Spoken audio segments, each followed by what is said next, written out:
You have probably heard that we are a group of coaches who were trained by Hilda Weinman, Generational Healing, as well as connected to Women's Federation for World Peace.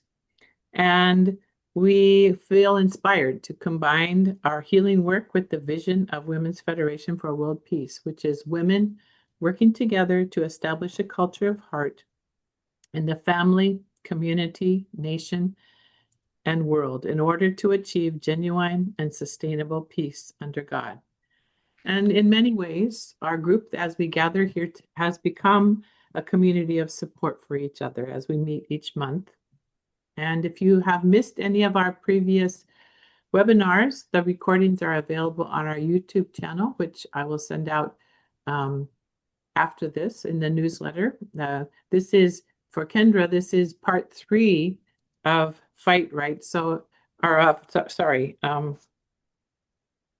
what is it that we're doing? Is that right? Fight Right? Fierce intimacy. Fierce Intimacy. Sorry, wrong That's one. okay. Wrong one. Fierce Intimacy. And so you can see the previous recordings as well.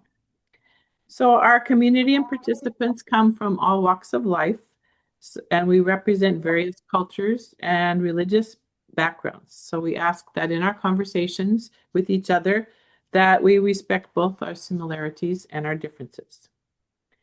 Okay, so to introduce Kendra, she is a certified generational healing coach, relationship coach, and somatic trauma therapy practitioner who brings warmth and down-to-earth approach to her work.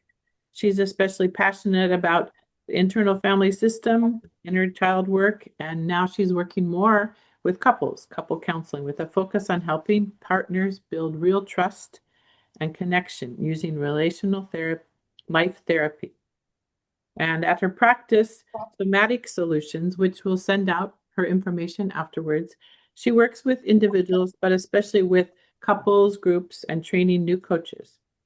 And along with her professional credentials, she draws more than 20 years of parenting experience, guiding others through the highs and lows of family life and personal growth. So I'd like to turn it over to Kendra at this time.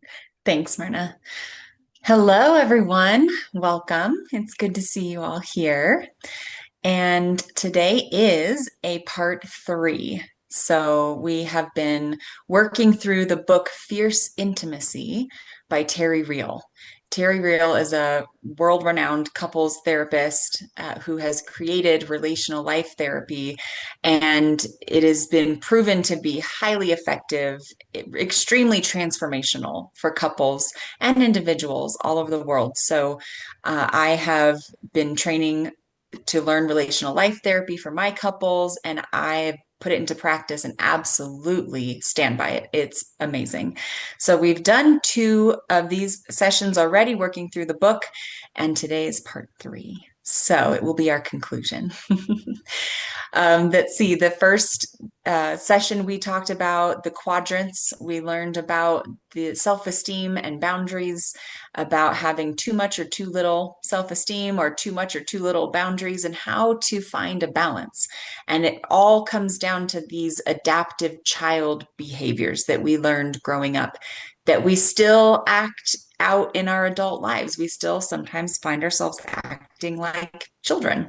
And that makes it really difficult to have healthy, intimate relationships. So it's really this journey into ourselves, really taking a look at how we act, how we feel, why we do what we do, so that we can choose something different. And so the second session was on the 5 losing strategies of that adaptive child, strategies that we use to try to connect, but they end up pushing the other person away or causing disconnection. So we learned what to do instead. And really, the words that stuck out with that one were vulnerability, accountability, and responsibility.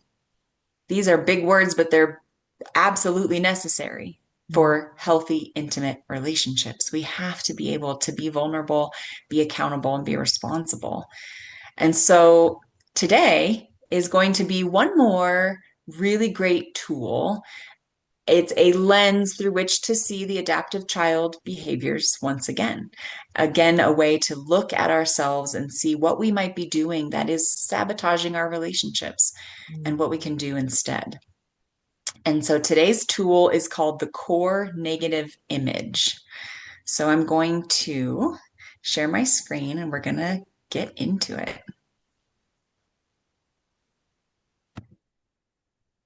Okay. The core negative image. Today, our goal is going to be to stop letting our core negative image sabotage our relationships. So, what is the core negative image? It's a lens through which we see others when we get triggered. When we start to feel like maybe our partner, for example, is the most impossible, most difficult, most irrational jerk in the whole world, we are now wearing these core negative image glasses. We are seeing through the lens of this core negative image. Something has happened to us that we got triggered, and we're now seeing that person differently through this lens. And this doesn't have to be just marriage partners. This can be any long-term, like intimate relationship with our siblings or parents or children or even coworkers, anyone. When you notice yourself getting so upset with this person who just knows how to push your buttons or get under your skin, and you go, oh, they're just being the most impossible, most difficult human being. Boom, you are triggered into your core negative image of them. Your CNI triggered. So what does that look like? I'm going to show you an image of what does that look like when you're wearing these core negative image glasses.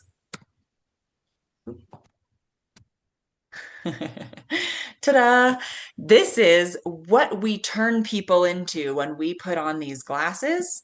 We see them as no longer who they really are, but we see all their negative traits blown up into this caricature version of them. And so it's not really an accurate picture of them, but nevertheless, it is based off of a foundation of truth that you can tell, right? Here we have Will Smith over here. He looks all nice and good on this side. And then on the left, we have the blown up caricature version of him. Now you can tell just seeing the caricature version, you know who that is, right? You can tell it's Will Smith. But does it look, is it accurate? Would he, if we said, hey, Will Smith, your nose is that big, he would be like, what? That's not how big my nose is. What? That's not true. But however, well, it is based off of truth. We've just blown them up out of proportion a little bit here to make a distorted image. Nevertheless, it is based on some grain of truth. So remember that going in, we're going to take a little bit of a deeper look into this lens that we put on. So if you remember the quadrants from the first session, our adaptive child tends to have certain behaviors that generally fall into one of these four quadrants. So I've put pictures of them as the caricature versions of them. So the controller quadrant, the angry, aggressive, big energy type person, their caricature might be blown up into a monster. Then you have the wicked witch, the manipulative, clingy, controlling in a different way, more manipulative controlling, not angry controlling. The codependent down here, that might be their blown up caricature version. And then the going around the downtrodden with the kind of depressed, checked out, lethargic, not really engaged, that kind of caricature. And then up we have the elitist with narcissistic, aloof, dismissive, passive aggressive kind of caricature of Donald Trump up there in that corner. And so these are some examples of exaggerated versions of your adaptive child on your worst day, right? When you're just so upset and you're doing the thing that really your worst qualities tend to come out. This is what it may look like, one of those. And so it's not totally accurate, right? That's not what you look like. However, just like this Will Smith caricature, it's based off of some seed of truth. right? There's a foundation that it's built upon, right? So accepting our CNI might be tricky for people. I know it would have been tricky for me a few years ago before I really did work on my shame. So if you're feeling a little bit of the grandiosity, like, "Ugh, I don't look like any of those things. That's ridiculous. I don't know what she's talking about. I don't act like a monster. I'm not an elitist. Like what? That's not me." And kind of feeling a little bit above or maybe defensive or offended, then you might be a little bit in that grandiosity. And what I would ask from you is to bring yourself down a little bit to a middle space of being flawed and loved. That yes, we all have flaws. We all make mistakes. We're all human beings. Nobody's perfect. And sometimes it's scary for someone to go from grandiosity into a middle because people who have a hard time being accountable for kind of negative behaviors, they're walking a tightrope of defensiveness over a canyon of shame. That's Harriet Lerner said something like that about people who can't take accountability. They're really balancing on this tightrope of defensiveness. No, I'm not. That's not me. No, I only did that because here's why. There's right defense, defense, defense. Because if they fall off, they are plummeting into a canyon of shame. And that was me a while ago. Was I really had a hard time making mistakes. I didn't like I've always had, well, but my intention was good. I'm not a bad person. I did it, I intended to be good. I never meant to hurt anyone, right? It was so hard for me just to be accountable because I had a big canyon of shame. And so I had to do some work around that to realize I don't have to be perfect to be loved. I'm allowed to be flawed and be human and be loved. So that's what I would ask is see if you can just bring yourself down a little bit to that middle space without falling into the canyon. Just accepting some hard truths about yourself. This is going to be the work we're doing today. And now, what if you're already down in the shame? If you're already like, oh my gosh, I'm such a terrible person. I know it's all my fault and nobody loves me and I don't deserve to be loved. Well, now I ask you to bring yourself up out of that shame into the middle of you're allowed to make mistakes and you are still lovable. You're worthy of love, even if you mess up. We all mess up. We all are human. We all have flaws and shadow parts of ourselves that we don't like people to see because we're not always proud of all the parts and all the actions and behaviors that we have, but we still deserve to be loved. So bring yourself up onto that middle space right there where we have a healthy balance of self-esteem and boundaries, because we're going to dive in one more layer to get more specific now for ourselves, calling ourselves out, outing ourselves. Like Terry says, he outs himself all the time. And it's so cool to see that even someone like him, right, is real, is human and has flaws. So we're going to do this together. Okay. Ready? Got your good self-esteem on? Here we go. We're going to build our CNI. Okay. So what I want you to do is take at least two or three of these. These are examples. You can come up with your own, but these are some examples of adjectives that would describe you on your worst day, or that would describe you, maybe someone in your family would describe you as, or someone who you know doesn't like you. What would they describe you as? What are a couple of words that might describe the CNI people have about you, right? That you can think about what they might say or things you don't like about yourself. So when I was doing this, I came up with for myself, my CNI would be careless, neglectful, absent-minded, avoidant. Careless, not careful, careless, neglectful, absent-minded, avoidant. And gosh, I know I've hurt people with those those pieces and parts of who I am, that I act that way sometimes. And then add the noun. You can add whatever noun you'd like. These are some examples, and I chose avoidant. Avoidant.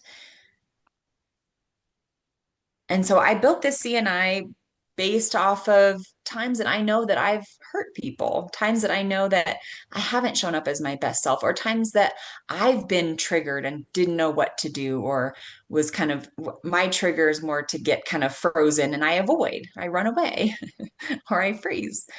So that's why my words describe that.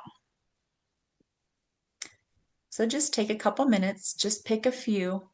Don't be shy. We're all doing it together. And don't take on shame. You're allowed to have flaws and you're still lovable.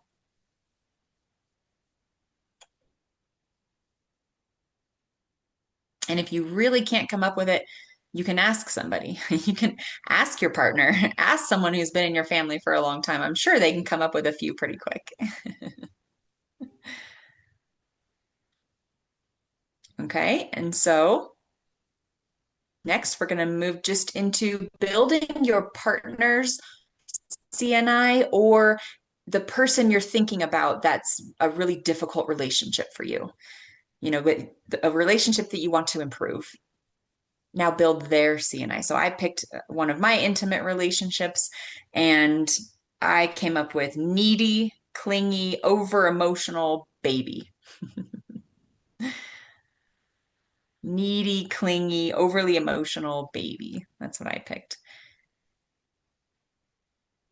So just pick a few. What did you say? Now we're picking one for the other person? Yes. Yep. Now you're picking one for the other person, your partner, or, whatever, friend, sibling, child, whatever, whoever you have, just the one that, ooh, this person gets under your skin. This person like just knows how to push your buttons. They're just, oh, you seem to get triggered whenever you're around them. Pick that person.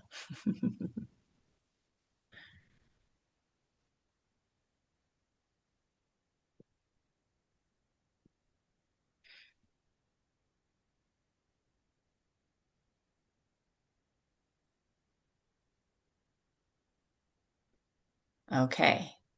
And so when you've got those written down, so now we're building, we've done the exercise to build the CNIs.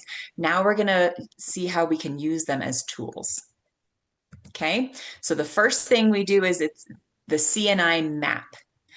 If we want to make this person angry, do the things that match your CNI of yourself, right? So if I want to angry or upset, we want to upset this relationship, I could be careless, neglectful, or absent-minded, or avoid, and I know that's going to upset the other person. If I want to make them happy, then I do the opposite of those things. I do the opposite. I lean in. I'm engaged, attentive, careful, right? Planning things and texting them first and being engaged, the opposite of avoiding. And I know that will make them so happy. And so it's like a map. It is. If you want to improve the relationship, do the opposite of your CNI. If you want to make things worse, start doing more of the CNI behaviors and watch how upset that person gets, right? So now I want you to write down a time that you acted in a way that it was according to the CNI of yourself, your bad behaviors, the things that trigger the other person. Come up with a specific example, at least one. In his book, Terry says come up with three. But for time's sake today, just at least come up with one example of the last time that you actually did it. You actually acted in one of these ways. So I know for me, it's not responding to a text for like a week. Avoidant. I just forgot. And then I forgot again. And then it'd been too long and I was embarrassed and I still didn't respond. And so it's just, I do that. And it's embarrassing. But that's something I do. That is part of my core negative image. So write down a time that you did something like that.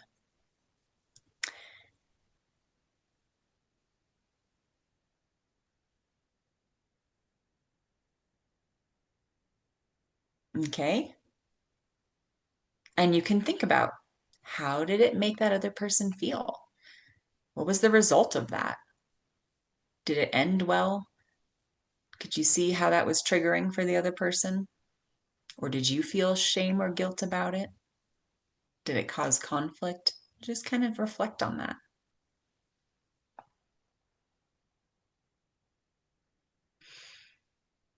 And now we're going to write down the last time you did something the opposite of your CNI. The opposite of your CNI. And so for me, it was scheduling time to be with this person without waiting for them to ask. I was the opposite of avoidant. Write down a specific thing that you did that's the opposite. Now, if you can't think of it, then write down something that you can do. Write down some options that you could do that would be the opposite of that CNI.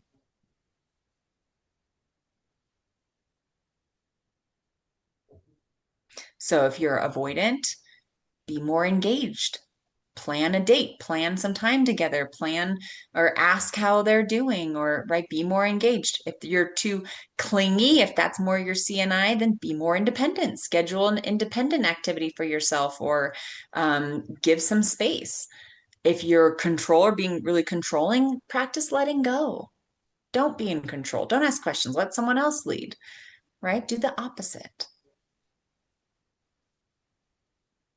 So this is one very simple, effective way to use this core negative image as a tool, a little map. Okay, ready? We're going to keep going here. The next thing I want to talk about is the CNI trap. The CNI trap. This is what we find a lot of times in marriage, but it can be, in any intimate relationship that we spend a lot of time with someone.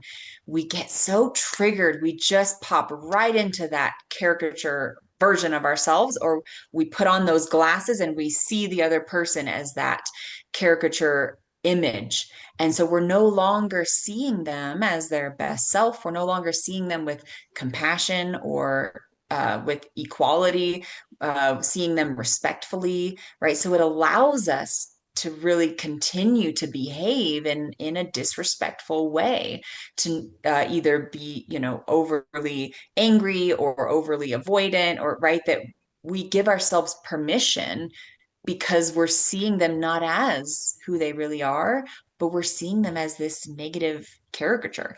So what I want you to do to see this dance is, I'll use Terry Real's example because he says this in his book.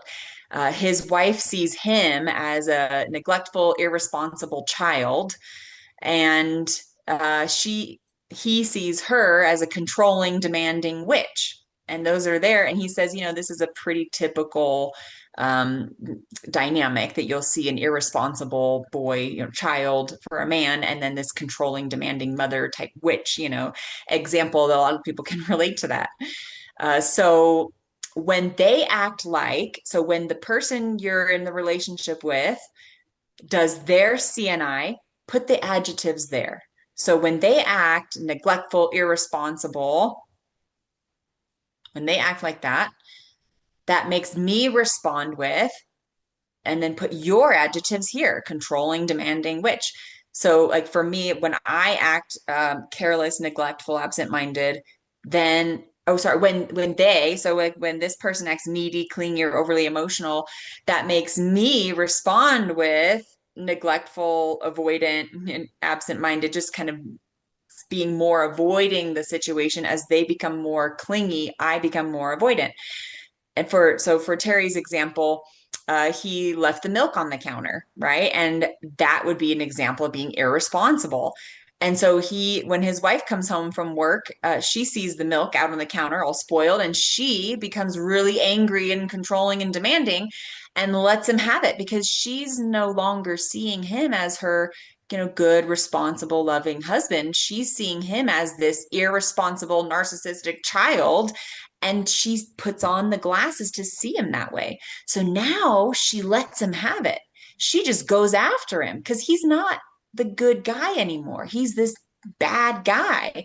And she gives herself permission then to yell and get angry and accusing and, like, I can't believe you left the milk out. I've told you not to leave that out. You always do this. You're so irresponsible. Like, right? Just name calling and accusing and blaming and getting so upset. Now, what does this do? Here's the trap. Ready?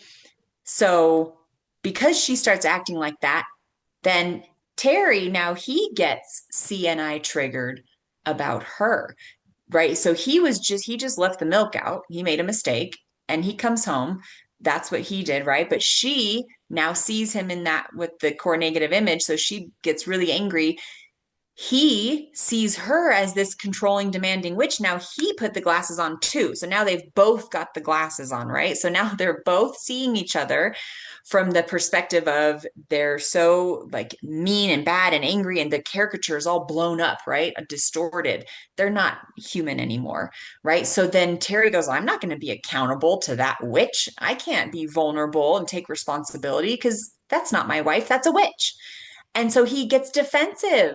Well, come on, you're getting on me again. I was late for work and I had to get out. And why didn't you help out? And, I look at all I do for this family. How dare you accuse me? So he gets defensive. Well, what does that do? It reinforces his wife's CNI image of him. See, I knew he was an irresponsible, narcissistic child. I knew it. Look at how he's defending himself. He won't take responsibility. And she gets even more controlling and demanding. And then what does he do? He goes, look, see, I knew it. She is a controlling and demanding witch. Look how she's so unempathetic to me and so mean and demanding and insatiable and just, right? So it reinforces the CNI as we go back and forth and back and forth. And so the more irresponsible he is, the more controlling and demanding she is. The more controlling and demanding she is, the more irresponsible, neglectful, avoidant he is, right? Do you see the dynamic? And we're stuck in it. We're stuck. So our CNIs are now going at it, and our adult selves are nowhere to be found. And so we're stuck in it. We're stuck in that trap. There's no more healthy, intimate relationship, no more healthy adult self. We are totally in our core negative image triggers in those little adaptive child type behaviors. So that's a trap we're both stuck in. So we need help. How do we get out of the trap? This is the problem. People get stuck and they don't, but what's Terry supposed to do? He can't be accountable because she's a witch. Well, she can't give him grace because he's a jerk. And, like they're stuck in it. Nobody wants to go first. They're pulling. And then that Chinese finger trap, right? Oh, we're stuck in it. No matter how hard we try, no matter how hard we beg to be seen and heard, and what about my point of view? And they could just understand my perspective and pull, right? How do we get out? We have to lean in toward the middle, toward each other, and take off the lens. We have to realize we're wearing the lens, we're wearing the glasses. We're seeing each other as the blown up, distorted versions of each other. We're no longer seeing with love. We're no longer seeing their good self. We're seeing that monster or that baby or that witch. Take off the glasses and stop blaming the other person. That's the first step. Oh, I'm doing it. Oh, we're stuck in the trap. Wait. Oh, I bet I'm wearing the glasses. All right, hold on. Let me see if I can take them off, right? Lean in. Take responsibility for yourself. Both people need to come toward each other, take responsibility for their own triggers, their own trigger. When you are triggered, it's about you. It is your issue, your feelings. You are responsible for your feelings. Even if the other person's doing something, you're the one getting angry or getting upset or getting scared. That's you. You got to own that. Take responsibility for that because it's about you. It's really not about the other person. Other people are our mirrors, right? And we're really seeing a reflection of something about ourselves. So that's the first way to get out of the trap is stop pulling, lean in, own it. Remember that it's your trigger, so it's about you. So how can you fix it? What can you do? Well, this is where we get to go into, okay, this is about me. Why? How? because we marry our unfinished business, right? And other people, our other intimate relationships are bringing up our unfinished business from our childhoods. So take this young man, for example. He is like, what did I get myself into? Well, he had a demanding, controlling mother growing up. That's his CNI image, right? So what happens is he finds a woman that matches that CNI image of his mother. And at first, of course, she's just passionate and full of emotion and energy, and he loves that. But what happens when we have spend more time with someone, more intimacy, is the negative parts of them come out, and now they match. Now we see, oh my gosh, he's stuck again. What happened? He's got this wife that has the core negative image is of his mother. So it's about his childhood wounding. So we have to remember our partner is not our parent. It's not the monster we grew up with. It's not the I'm the next one too for the girl, like the avoidant, right? That it's not our father. It's this little girl had an absent father. He wasn't around for her. So what happened is then the woman grows up and chooses an emotionally unavailable man. Is that what stood out to her at first? Oh, good, he's emotionally unavailable. Let me pick him. No. He was dependable, he was steady, he was independent, and right, he didn't get emotionally triggered. Oh, he was like so reliable. That's what attracted her to him. But then what happens? The negative things come out, and we see, oh my gosh, it's that same core negative image. And so I see this in my clients all the time. I see it in my own life. I see it everywhere.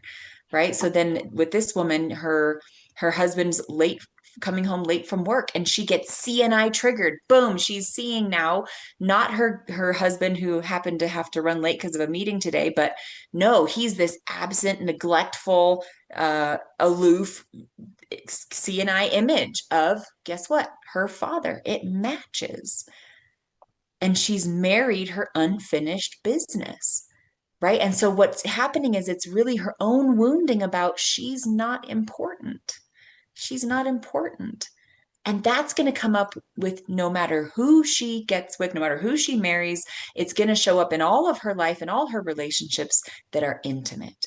Our intimate relationships bring up our woundings.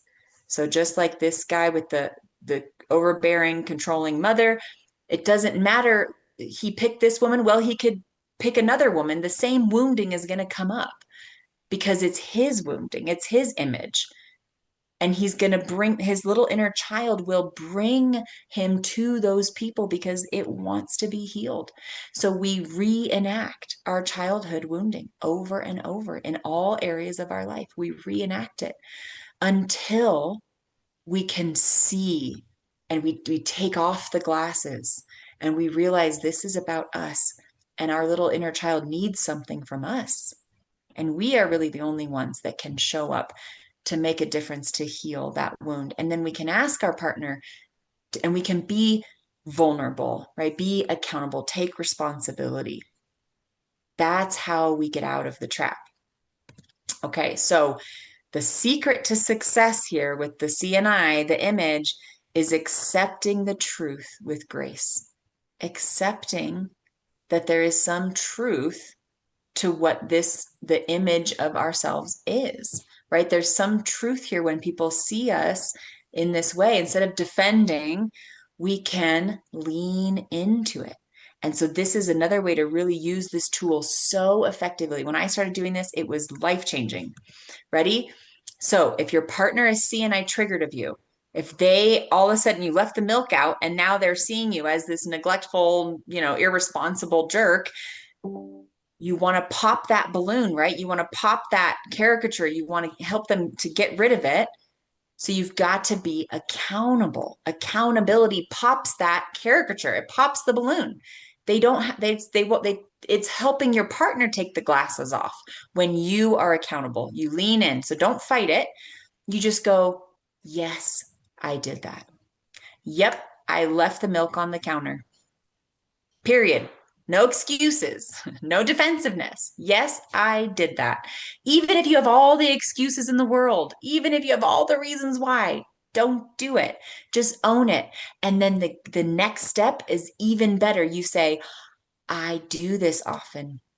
I've done this before. Yep, it's a trend of mine. It's a part of who I am. Yep.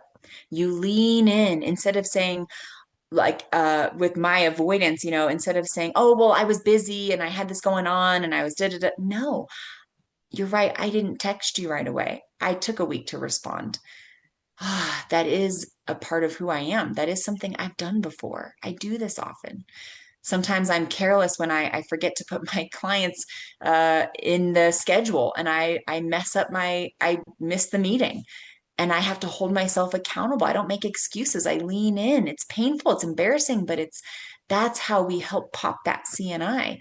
We own our behavior. I say, yes, I did that. I missed that. Forgot to put you in. That is something I've done before. I've been careless like that. That's kind of a part of who I am. That's something I'm working on. And then we apologize. I'm really sorry. I'm sorry that that affected you that way, right? Even if we had good intentions, we still want to apologize and how it affected. It can have a negative impact on people. All the good intentions in the world, we can still have a negative impact, right? Unintentional negative impact. We got to address that. I'm sorry.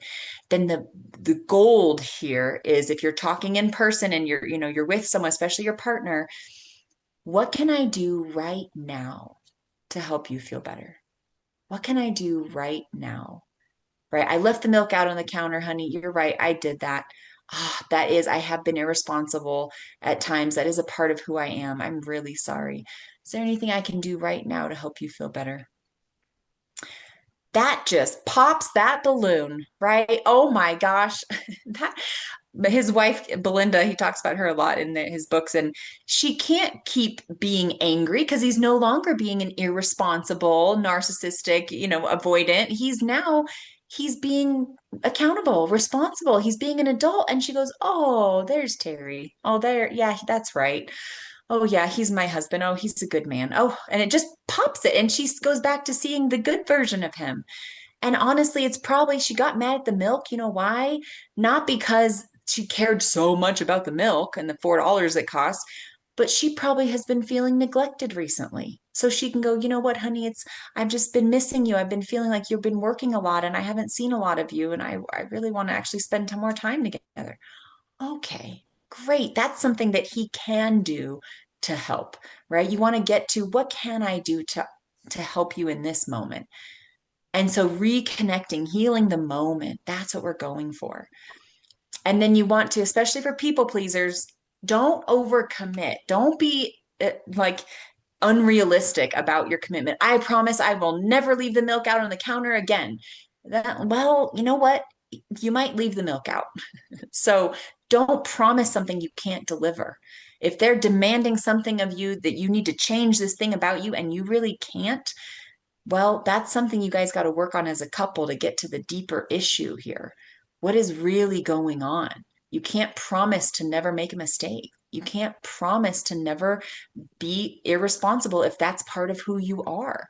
You can work on it, you can get better, you can make a plan, you can work together on it, but you can't be perfect. So you've got to get to the deeper issue and you've got to be real. Don't overcommit. Be realistic about what you can offer. Okay, so this is how you use the CNI when you notice, wow, your partner or your boss or your child, somebody is just, they think you're just the worst, most impossible, difficult person in the world right now. And you're like, what? All I did was leave the milk out. Geez. So don't defend yourself. Pop the balloon, lean in, hold yourself accountable and say, yes, I did it. Yes, I do it often. It's a part of who I am. How can I help how can we make it better right now? I promise you, if you put this into action, you will see amazing results. It is fantastic. I have just loved this part of this tool. Okay, now what about when you notice you are the one who's CNI triggered and you've got those glasses on and you're seeing your partner as this totally irresponsible, narcissistic jerk and you're just so mad at them? Well, stop. Notice you're in the trap or notice that you're triggered and that you can take off the glasses. Even just imagine it. You literally pick them up and take them off your face. And think of the Will Smith caricature, right? It's not who they really are. That's about you more than anything else, right? Remember, it's not that big blown up version you're making them out to be. They're not a monster. They're not a baby. They're not a child. They may be acting like one. They may be doing things like that that cause you to be triggered, but that's about you, right? So that's your own wounding from your childhood. Address just the behavior, not their character, not who they are. If you say, oh, you're such a jerk, you're such a terrible, irresponsible child, well, how can they can't really help you? They can't fix it if you're judging and calling out their character. But if you stick to the thing that happened, that's something they can do something about, right? Fixing the moment.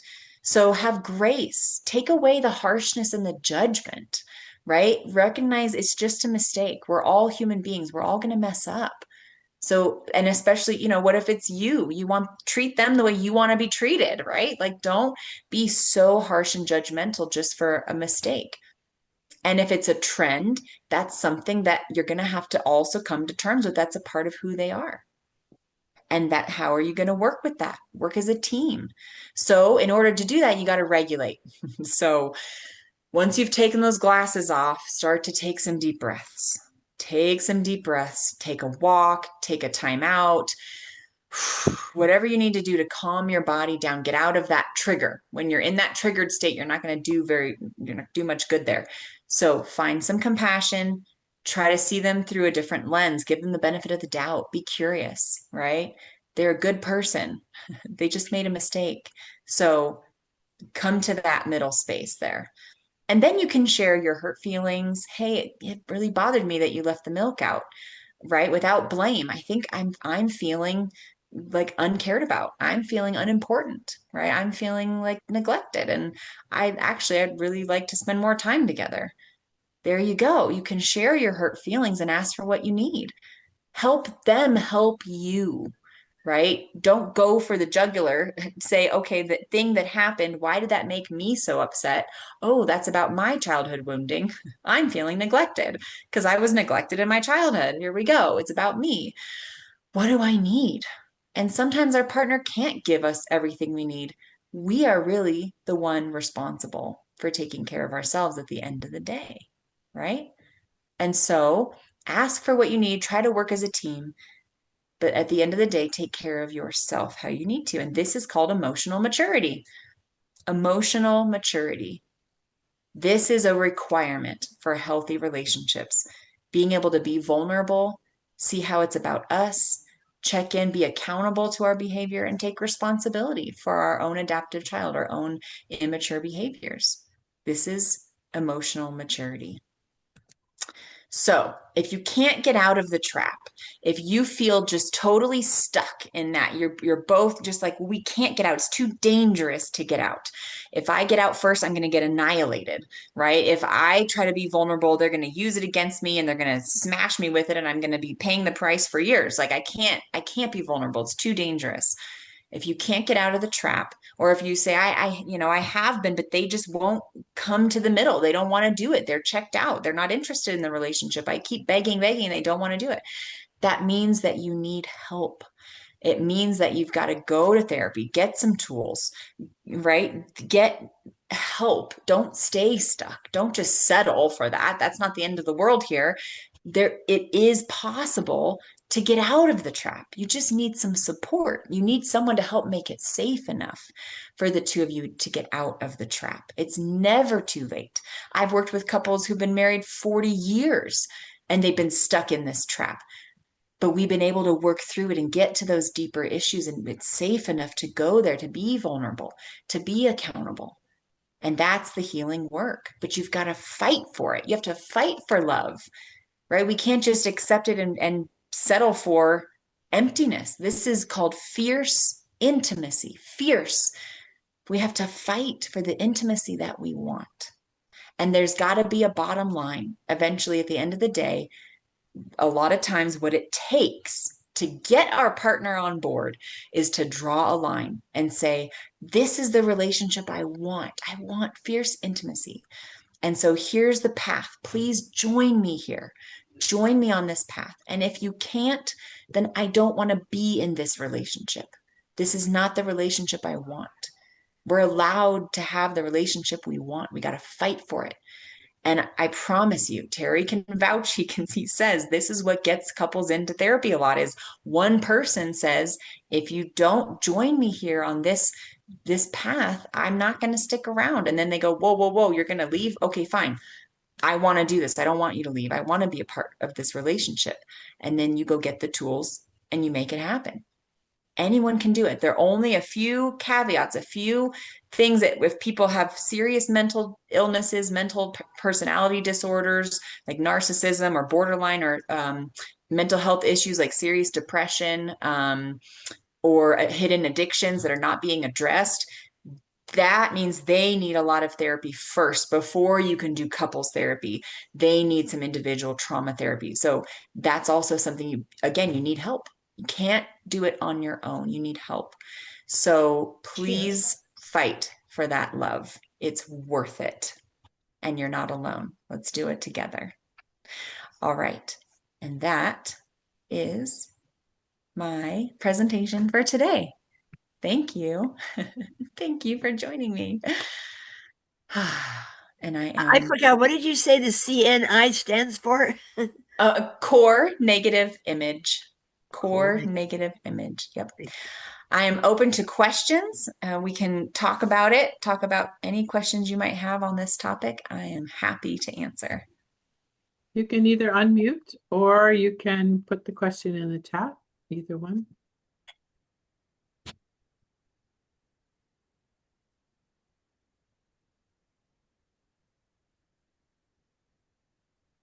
Yeah, I don't have a question, but I guess I have a realization. Yeah, great.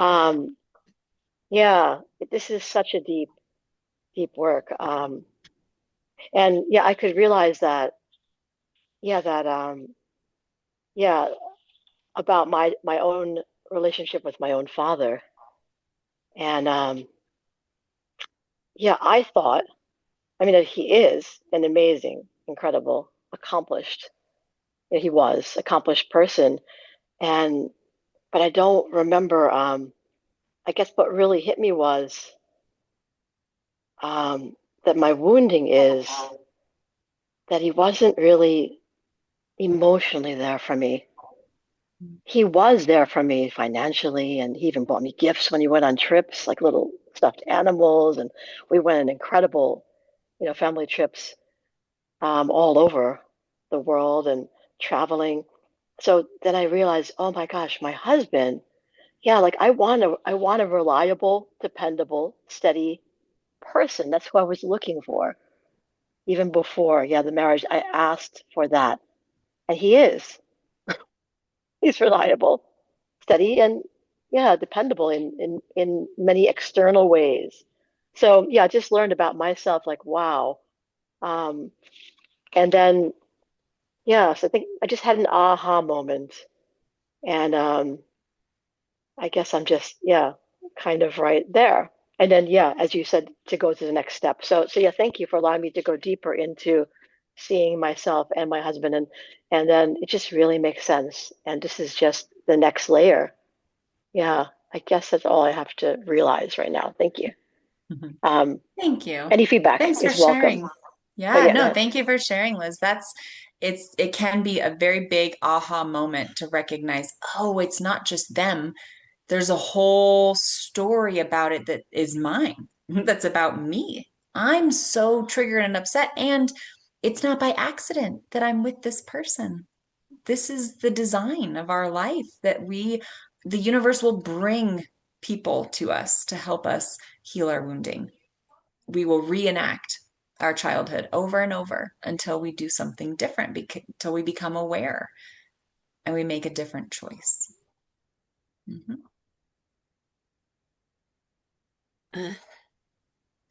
Patty here. Yeah, okay. It's kind of complicated, but I mean, I understand what you're saying, and it certainly, to me, is a lot easier when it's a thing of milk on the counter. But when it's like when the lines are blurred, so to speak, or it's more, yeah, emotional behavior, etc. I mean, I'm going to look at what I wrote down when I heard you say some of the things. Um, it just seems like, though, that sometimes, if you see a pattern in a person, and I guess I think that sometimes, I mean, I understand, of course, it's always good to give people love, and it's not always easy when they're being cantankerous. I'll use that word, thinking of the person that I'm thinking of. Anyway, but it just seems like um, catering to the is like if catering to them or accepting that behavior of theirs or that weakness kind of takes away from not only my power but our boundaries, and the truth, what is really the truth. And I mean, let's face it, there are, people. I mean, I'm not saying I'm perfect or whatever, but I mean, there are some people are more healthier than other people. I guess is what I'm trying to say. I know it may look like, and I'm hearing you say that we're defending ourselves, but what if it's that we're just really trying to find the truth? And then I know a thing comes up for me, of course, the truth in whose eyes, their eyes, my eyes. But still, that's why people go to counselors, because counselors and therapists can see the truth, But what if, I guess I think of myself, I've had some counseling background, so I do know some things, But yes, of course, I am triggered personally too. I guess I'm just saying that it's like you said, that tightrope. Sometimes it's just a hard line, of when to speak up, when that person's going to get offended, how to say it the right way, quote, so they won't get offended, and maybe there'll never be a right way for that person because they've just built up so much, of their way or the highway.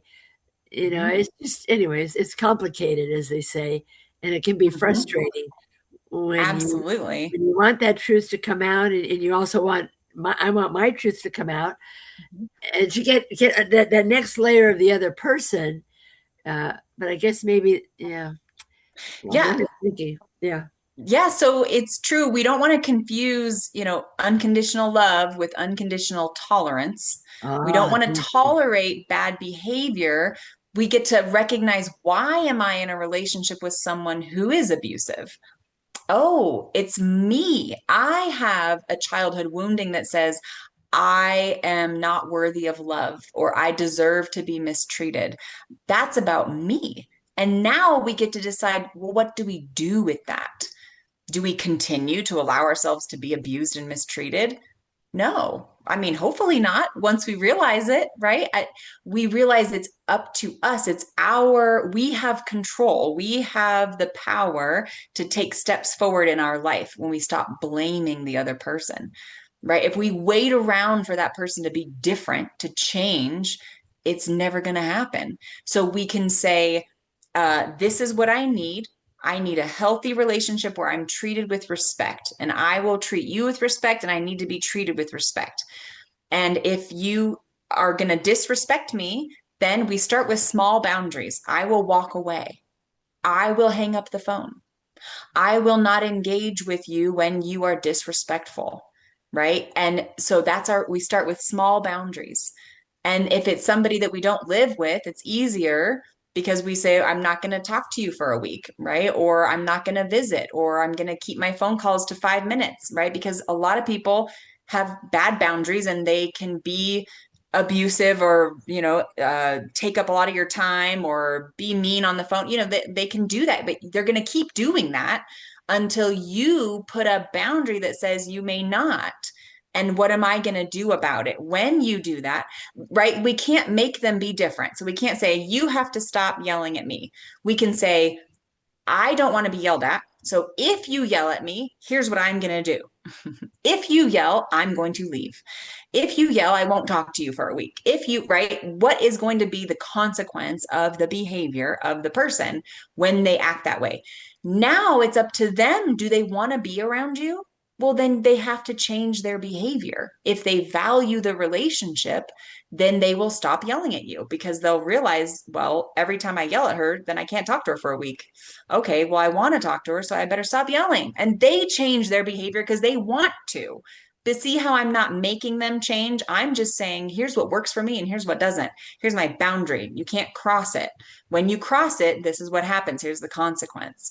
And so here's what's fascinating. Ready? Somebody who's more of an empath, who's more of a codependent or feels other people's feelings, we can't imagine being mean or causing pain to someone. Immediately, if someone says, ouch, you hurt me, we go, wait, oh, we did. Oh, we're so sorry. Oh, tell us what we did and we'll make it better.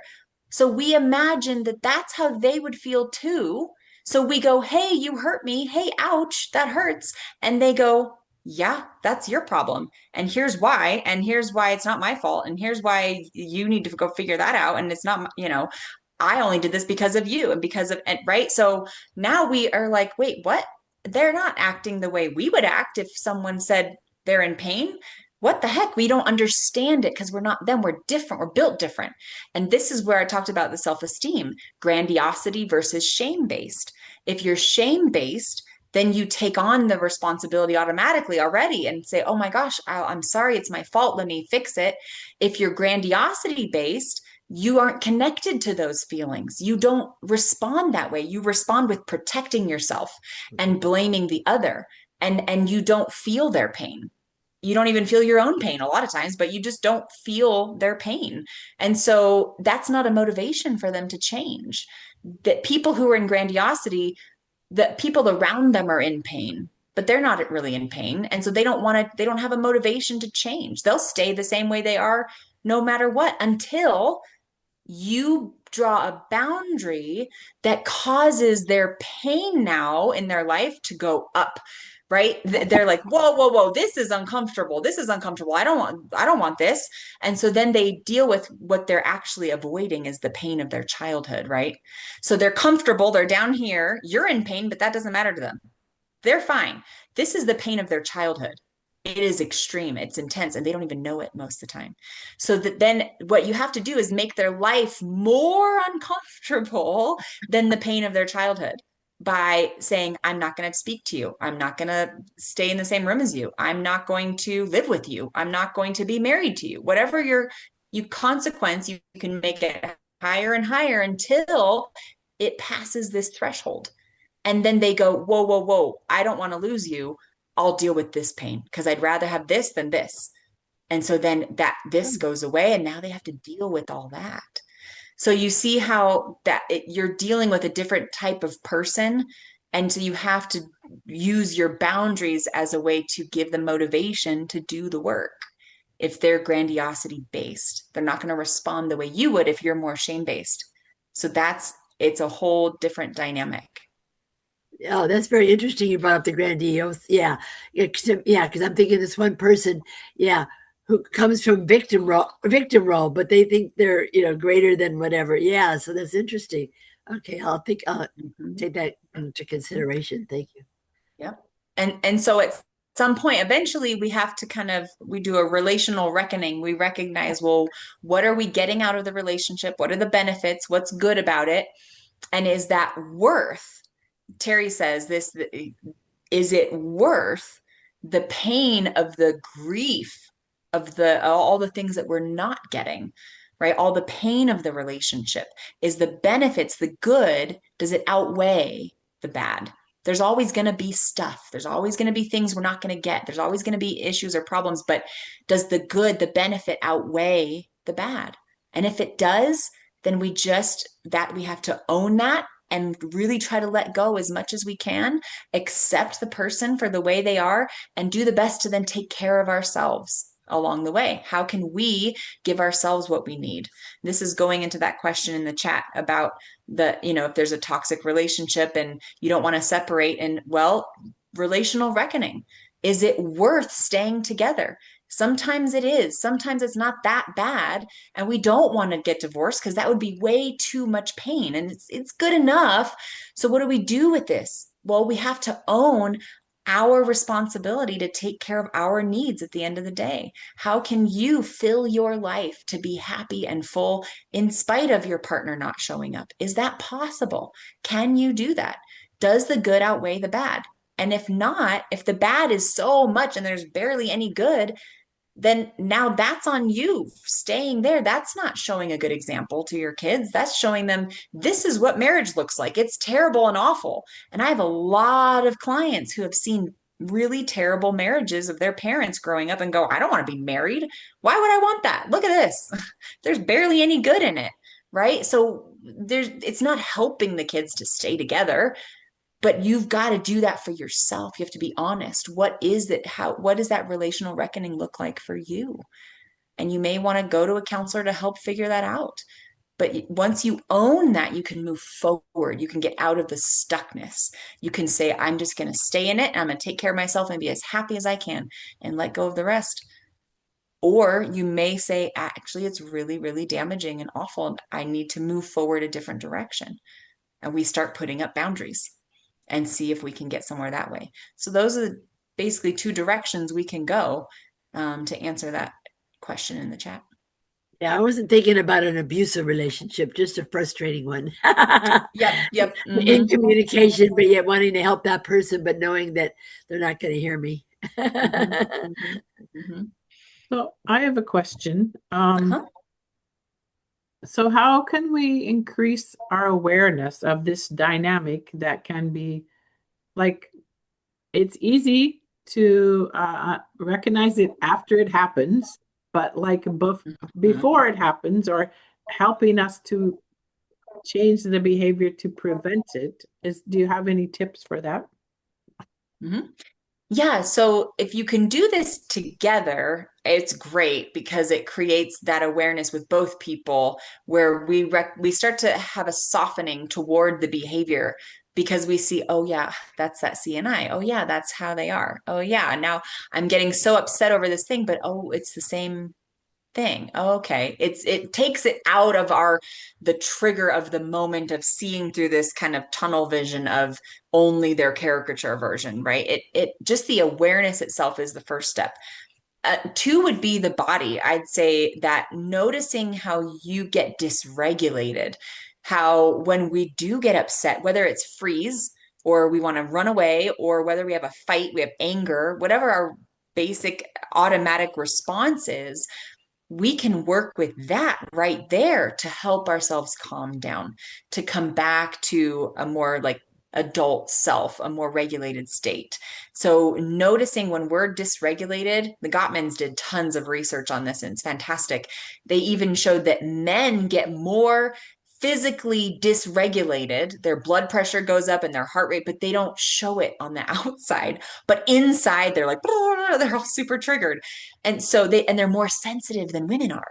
Isn't that crazy? We didn't, but the Gottmans proved it. They hooked up couples up to the things, and they could see to the computer and everything, tracking everything, that they're very, very sensitive. So noticing when your body starts to get elevated, what are your signs? Do you start clenching or being constricted or frozen, like can't really talk? Or do you start getting really like anxious and nervous and you can feel your heart flutter and you're like got the anxiety going on? Or do you start to feel really angry and like, oh, like your blood's boiling and you're just clenching your jaw? And right, you're physically gonna feel your feelings. And that's telling you you're triggered. It's your responsibility to get yourself out of that, to do something about it, to regulate your body, taking some deep breaths or finding something that helps you regulate.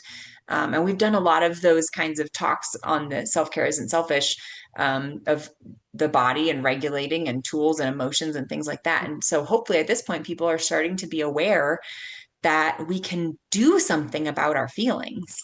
They're just a feeling. Our body is experiencing it, and we can have a lot of control actually if we take responsibility for our physical sensations, because it brings us back to our prefrontal cortex where we can be logical and calm and have compassion and empathy. And that's where we want to relate with people, from that space. Okay, thank you. Yeah. All right. If somebody has one more question or comment, we have time for one more, I think. Is there anyone else?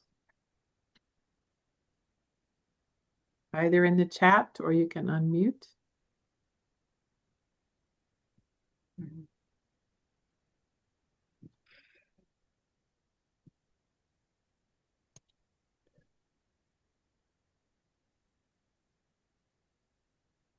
Okay, there's some.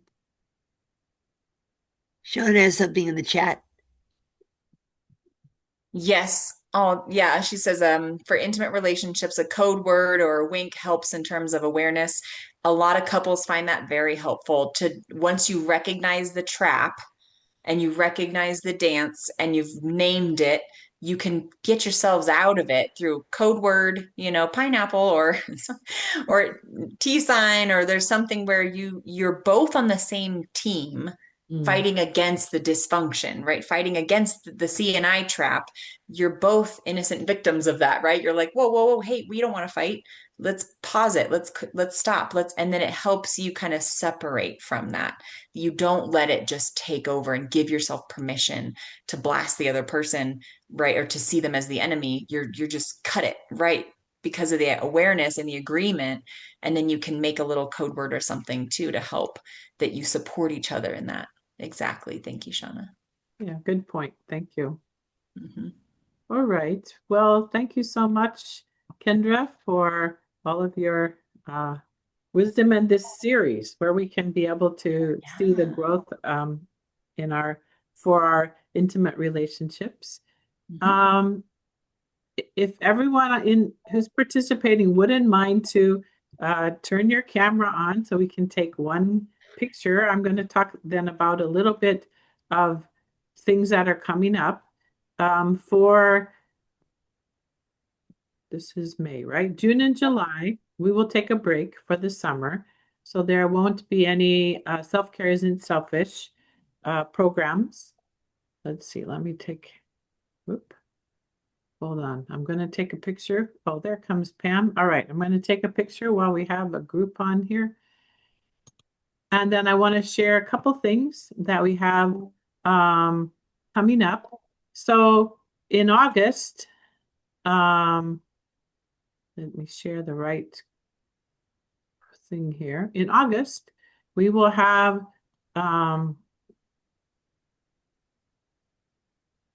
someone, Mayuki Pullman. She has, oops, what happened here? Sorry, that's the wrong thing. Stop sharing.